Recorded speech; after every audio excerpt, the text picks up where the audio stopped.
Durante más de 2000 años, una afirmación ha viajado de generación en generación dentro de la tradición cristiana. María era virgen. Para millones de personas, esta frase representa una verdad espiritual fundamental, pero pocas veces se detienen a analizar una pregunta diferente. ¿Cómo nació realmente esta creencia? ¿Cuándo apareció por primera vez en los textos? ¿Y qué necesidades humanas, culturales e institucionales pudieron influir en la manera en que esta idea terminó convirtiéndose en un dogma central? Hoy vamos a explorar esta cuestión utilizando una herramienta filosófica que Baruch Spinoza dejó como legado: la capacidad de analizar los textos religiosos desde una perspectiva histórica, buscando comprender cómo surgen las ideas sagradas dentro de contextos humanos concretos. Antes de comenzar, es importante establecer algo con total claridad. Spinoza nunca escribió un tratado dedicado específicamente a la virginidad de María como tema independiente. No existe una obra suya donde analice directamente este dogma cristiano. Sin embargo, lo que sí encontramos en su pensamiento es algo mucho más amplio y útil para esta investigación. Un método completo para estudiar cómo se forman las creencias religiosas, cómo evolucionan las interpretaciones y por qué determinados relatos terminan adquiriendo autoridad absoluta dentro de una comunidad. Ese método aplicado al caso de María nos permite observar no solamente la afirmación religiosa en sí misma, sino también el proceso histórico que la convirtió en una verdad aceptada durante siglos. Para entender la manera en que Spinoza llegó a desarrollar esta forma de análisis, debemos recordar brevemente quién fue este filósofo. Baruch Spinoza nació en Ámsterdam en 1632, dentro de una familia judía sefardí cuyos antepasados habían escapado de la persecución religiosa en Portugal. Desde joven comenzó a estudiar profundamente las escrituras y los textos filosóficos, pero su manera de interpretarlos provocó un enorme conflicto con las autoridades religiosas de su comunidad. A los 24 años fue expulsado mediante una excomunión extremadamente severa, una consecuencia directa de su decisión de analizar los textos sagrados como documentos humanos nacidos en determinados momentos históricos, y no simplemente como mensajes dictados de manera literal por una fuerza divina. Precisamente esa actitud crítica es la que utilizaremos en esta investigación. No se trata de atacar una tradición religiosa ni de reemplazar una creencia por otra, sino de aplicar una pregunta que Spinoza consideraba esencial: ¿de dónde viene una idea? ¿Qué circunstancias históricas permitieron que apareciera? ¿Y cómo llegó a convertirse en una verdad incuestionable para millones de personas? Cuando aplicamos este tipo de preguntas a cualquier doctrina religiosa, podemos comprender mejor tanto su origen como el significado que adquirió con el paso del tiempo. Antes de avanzar, también quiero hacerte una pregunta que retomaremos más adelante. El idioma español se habla en más de 20 países, y dentro de cada uno la devoción hacia María tiene expresiones diferentes. En algunos lugares ocupa un lugar central en la identidad cultural, mientras que en otros la relación con esta figura puede ser más distante. Cuéntame en los comentarios desde qué país nos estás escuchando, porque la manera en que cada sociedad interpreta estos símbolos no religiosos depende muchas veces de su propia historia y tradición.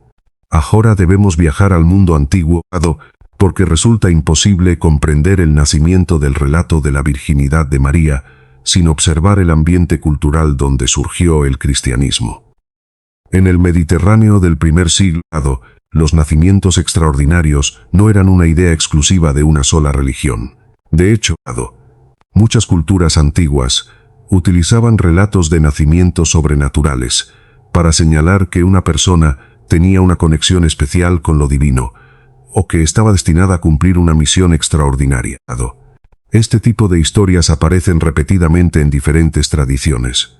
En la mitología egipcia, por ejemplo, encontramos relatos sobre Horus, quien nace dentro de una historia donde Isis tiene un papel fundamental después de la muerte de Osiris.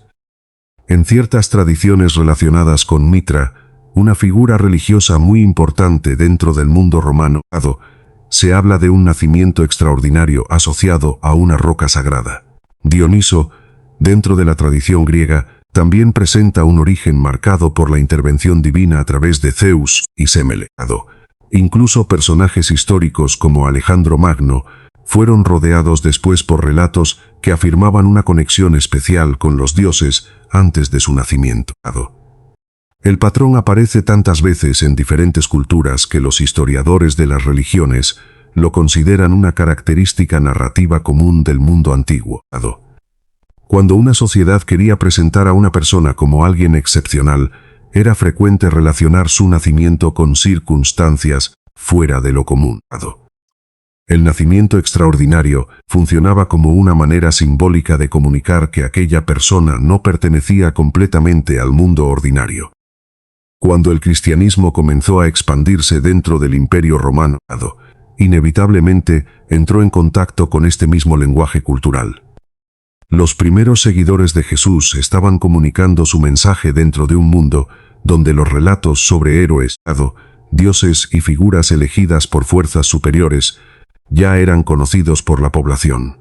Por eso, comprender el contexto cultural es fundamental para analizar cómo fueron desarrollándose las narraciones sobre Jesús y María. Pero aquí aparece uno de los puntos más importantes de toda esta investigación. Cuando revisamos los textos cristianos más antiguos que han sobrevivido hasta nuestros días, encontramos un dato que llama poderosamente la atención. Los primeros documentos cristianos no mencionan un nacimiento virginal. Las cartas de Pablo de Tarso, escritas aproximadamente 2 décadas después de la muerte de Jesús, son consideradas los documentos cristianos más antiguos que poseemos.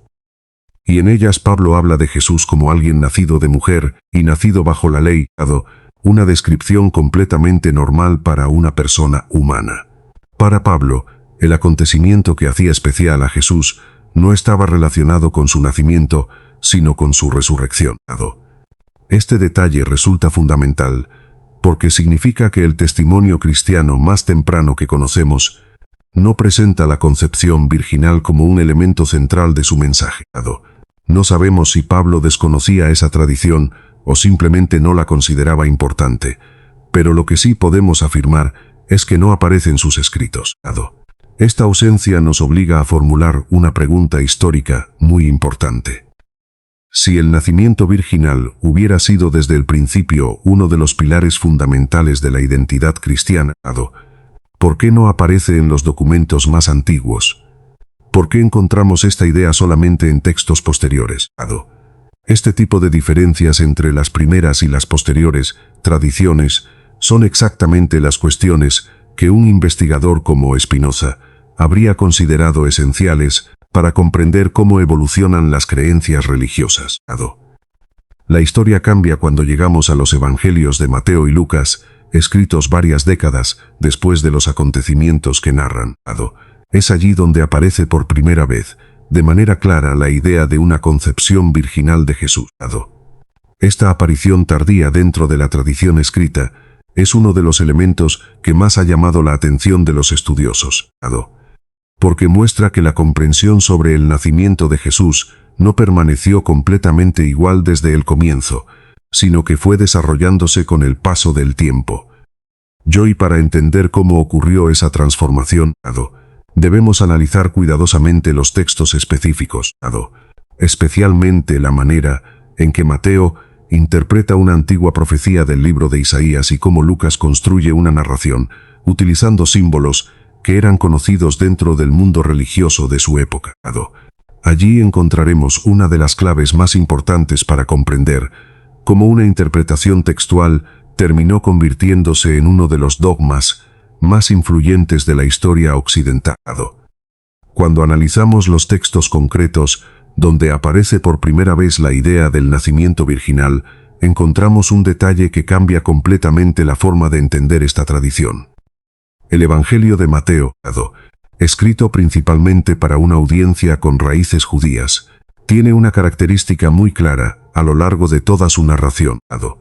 Constantemente intenta mostrar que la vida de Jesús representa el cumplimiento de antiguas profecías de las escrituras hebreas. Para Mateo, cada acontecimiento importante en la historia de Jesús Tiene una conexión con el pasado de Israel y demuestra que existe una continuidad entre las antiguas promesas y la nueva comunidad cristiana. Dentro de esa intención aparece el relato de la concepción de Jesús. Mateo cita un pasaje del libro de Isaías, específicamente Isaías 7:14, como una profecía que anunciaría el nacimiento extraordinario del Mesías. Durante siglos, esta interpretación fue aceptada dentro de la tradición cristiana